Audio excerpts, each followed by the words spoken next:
What's up, my big brains and Garen mains? My name is Betty and I'm boosted.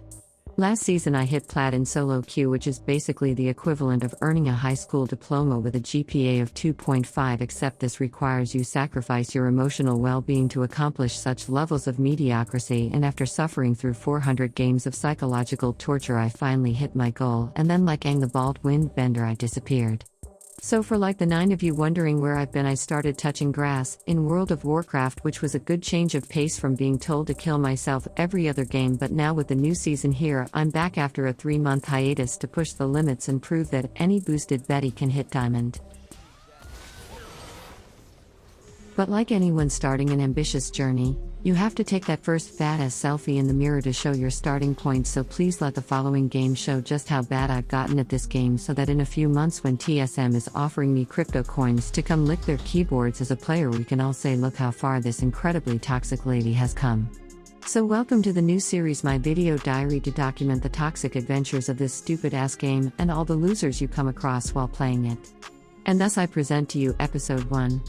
Rock Bottom. Alright, so for context, I've been following the news where Riot is just sticking a prickly dildo up the ass of bot laners with XP nerfs, so I tried my best to avoid that wasteland of a useless role, but I got autofilled my first game back, and thus I'm on this blood fizzle tickler, and my team immediately wants to do the pre-game gooch grab routine, and while our cover gets busted by some rich bitch in her pool gear, we push on because you can always count on a Master Yi being AFK jerking off to a hentai gif before the game, so we get the first blood. But there's nothing like laning against a damn Lux in your first game back, the dumb hoe who must have given Einstein himself so much slob glob 9000 that he showed her how to weaponize the concept of light, and let me tell you, 2 minutes and I just couldn't wait to be force-fed a bunch of wattage every time I went to touch a minion nipple, and my support clearly wasn't equipped to handle so much light at once, so he wasted no time in demonstrating his total assholeness as my lane mate.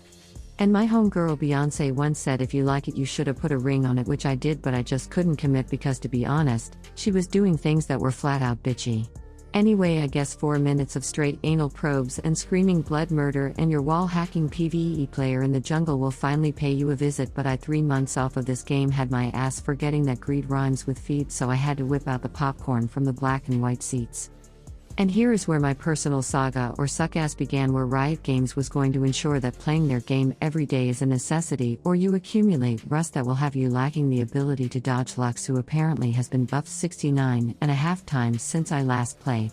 So it got to the point where I just told Lantern Larry to just put a chain leash on the bitch, but I still struggled to put a ring on someone who had been whipping killer kilowatts at me all game, and the name of the game is Kill or Be Killed, where I opted into squatting my useless puss flaps onto a bear trap and losing pretty badly in a water gun fight right after. At this point I realize I'm more dead weight than a blacked out sorority chick, so I was thrilled to see Reaper Randy and his pet frog coming to dance around like he's holding in a fat shit before finally killing pool party perky tits here, but then I was reminded that the League community is a bunch of virgins chronically online as he taxes my whole wave.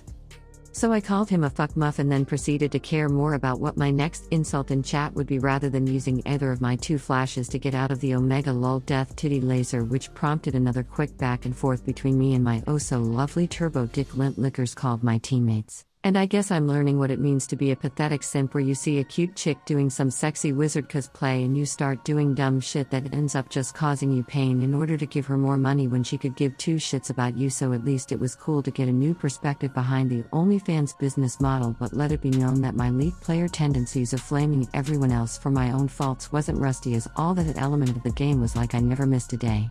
But I just needed to get this ugly ass warm up over with, so the next time Larry lassoed the Lux I pulled out my phone and Amazon primed her a big ass banana to show that Gator don't play no shit, but it wouldn't be a League reunion without the enemy jungler playing a champ that my Grammy's dead cat could play while under the effects of hallucinogens and still carry, so throw a sped Jedi up my ass into the mix as well. But when I saw Jack Sparrow enter my lane, I figured if stupid-ass Amber Heard could score close to a mil off him, I could prob milk his dick like an udder for a quick 300, but sure enough, Blades boy the eternal bagel bite eater is down here to greasy finger fell at my ass once again. So I'm thinking it's my first game back and I'm already ready to tab out ram this shit and just wait to do it all again in the next game, but like my fellow kissless brethren who play this, I would never pass up an opportunity to fuck a Lux. And then I ran up and continued demonstrating firsthand that I have not stepped foot on Salty Summoner's Rift since Halloween. This prompted that floppy-eared sardine to share his opinion as if I woke up today basing the happiness in the rest of my life on what Peaches4321 thinks about me, and then I headed top because even though my white-tided stripper was treating his map like Medusa herself and refusing to look at it, I knew there was a gangbang crew forming in the parking lot, so I lent them some potassium to keep them from cramping, but then my Q fled the country when I really needed him, which left me red in the northern cheeks, kinda like how the southern ones when mama gets spanked, and then a hot pursuit ensued.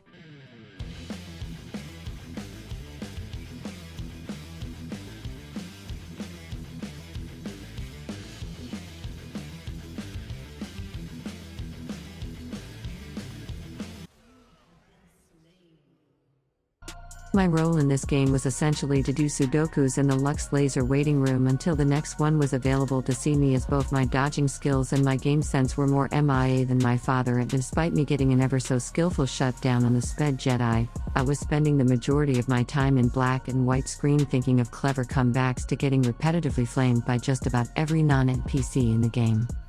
The time in between death counters was getting less and less as I was getting more and more embarrassed, but when I saw them at the Flailing River Dick, I knew I just had to land the dopest steal ever to set the whole theme of what this season will be for me. So yes, somehow in taking 3 months off from the game I have regressed in skill level back to that of a drunk kindergartner, but to everyone in the comments who are cringing in pain at what you just saw, you're gonna wanna slap that subscribe button like it's wearing a thong so that you can witness me ascend beyond your hairless hard-stuck asses all the way to diamond this season. Boosted Betty out.